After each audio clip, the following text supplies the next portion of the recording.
Halo teman-teman, perkenalkan nama saya Maria Yusefina Iftaga, kelas 4B Program Studi Pendidikan Guru Sekolah Dasar akan menceritakan legenda Danau Kelimutu yang berasal dari masyarakat Endelio di Nusa Tenggara Timur. Danau Kelimutu adalah salah satu tempat wisata yang sangat terkenal di Indonesia. Tepatnya berada di Kabupaten Ende, Nusa Tenggara Timur. Keindahan alamnya menarik banyak wisatawan dari berbagai daerah, bahkan dari luar negeri untuk datang berkunjung. Keunikan Danau Kelimutu terletak pada 3 kawah danau yang memiliki warna berbeda-beda. Warna-warna itu dapat berubah sewaktu-waktu, sehingga membuat Danau Kelimutu semakin menarik dan penuh misteri. Namun, bagi masyarakat Endelio, perubahan warna danau bukan sekedar fenomena alam biasa.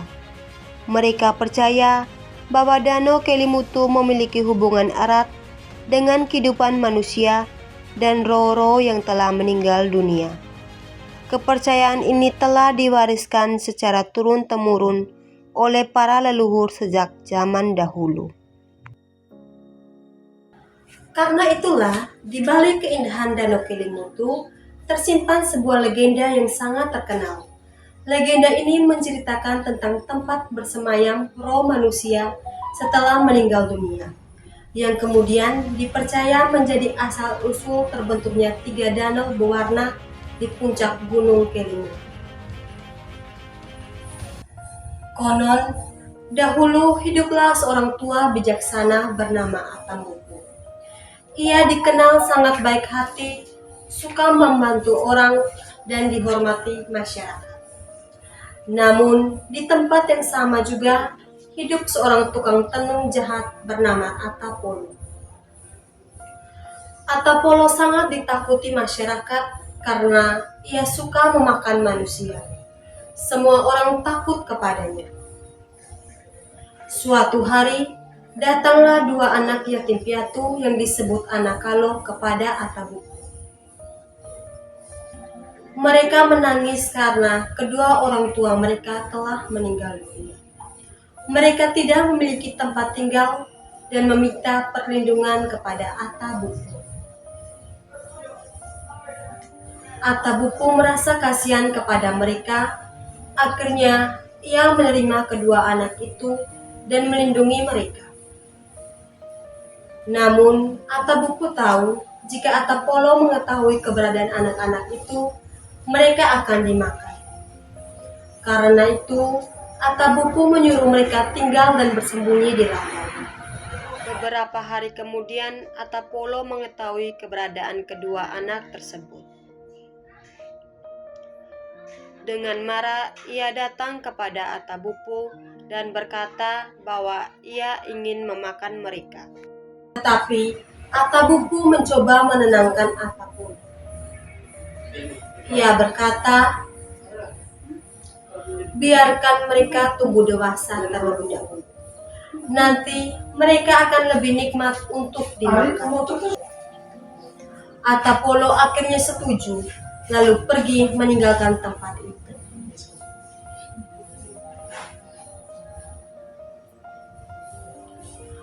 Waktu terus berlalu, kedua anak yatim itu tumbuh menjadi remaja. Anak laki-laki bernama Nuwamuri dan anak perempuan bernama Koofai. Mereka hidup bersama Atabupu dengan aman. Namun, mereka tetap merasa takut kepada Atapolo. Karena takut dimakan, Nuwamuri dan Koofai meminta izin kepada Atabupu untuk bersembunyi di sebuah gua. Atabupu mengizinkan mereka pergi demi keselamatan mereka. Suatu hari, Atapolo datang kembali untuk menagih janji. Tetapi, ia tidak menemukan Nuwamuri dan Koofai. Atapolo sangat marah. Ia merasa Atabupu telah membohongi. Karena amarah yang besar, terjadilah pertarungan hebat antara Atapolo dan Atabupu. Atabupu menggunakan kekuatan magis putih, sedangkan Atapolo menggunakan kekuatan magis hitam. Pertarungan mereka sangat dahsyat. Tanah mulai berguncang, angin bertiup sangat kencang, dan kebakaran hutan terjadi di mana-mana. Atabupu berusaha melindungi semua orang, tetapi kekuatan Atapolo sangat besar. Akhirnya, Atabupu perlahan masuk ke dalam bumi dan menghilang, sedangkan Atapolo yang dipenuhi kemarahan akhirnya ikut ditelan bumi akibat kekuatannya sendiri. Di saat yang sama, gempa besar terjadi. Gua tempat Nuwa Muri dan Ko'ofai bersembunyi runtuh. Mereka tertimbun hidup-hidup dalam gua tersebut. Beberapa waktu kemudian, di tempat hilangnya Atabupu, muncul sebuah danau berwarna biru gelap. Danau itu diberi nama Tiwu Atabupu. Masyarakat percaya danau itu menjadi tempat berkumpulnya arwah orang tua yang telah meninggal. Kemudian, di tempat tenggelamnya Atapolo, munculnya danau berwarna merah.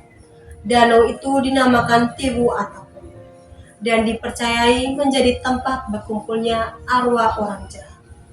Lalu, di tempat tertimbunnya Nuwa, Muri, dan Ko'ofai, muncul danau berwarna biru terang. Danau itu diberi nama Tiwu Nuwa Muri Ko'ofai. Masyarakat percaya tempat itu menjadi tempat berkumpulnya arwah anak muda.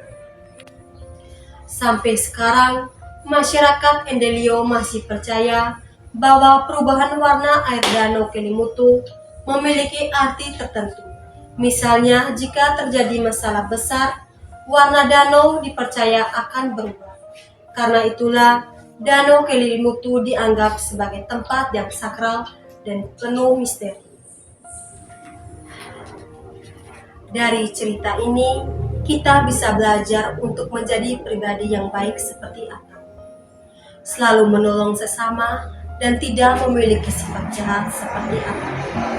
Selain itu, legenda ini juga mengajarkan kita untuk menjaga budaya dan cerita daerah agar tidak hilang. Sekian cerita legenda Danau Kelimutu dari saya. Terima kasih sudah mendengarkan. Semoga bermanfaat.